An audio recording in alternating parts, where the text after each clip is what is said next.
धौलागिरी आप देखिए, जो कोई हिमालय की चढ़ाई चढ़ते हैं ना, उनको इधर से ही जाना होता है। अब इसमें किधर से जाना होता है ना, एक बार यहाँ पे जो स्थानीय लोग हैं, धौलागिरी भला कहाँ से है? धौलागिरी है साइड वाला। अच्छा, वहाँ से ऊपर जाती है। एक्चुअली हम लोग कुछ इन्फॉर्मेशन कलेक्ट कर रहे थे इसीलिए।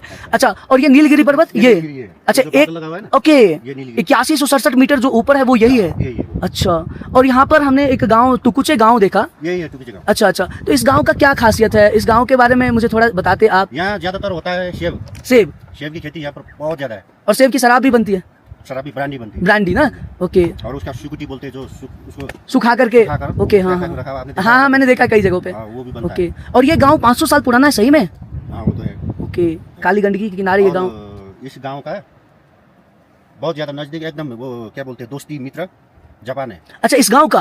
अच्छा, जापान के साथ इसका बहुत लिंक है। अच्छा, ये सामने आप देखेंगे पार्क है। हाँ हाँ, वहाँ पे मैंने देखा था, वहाँ पे लिखा था वो जापान का ओकियो उजाहिरो नाम से। हाँ, तो अभी भी उनका रिलेशन बहुत बढ़िया है।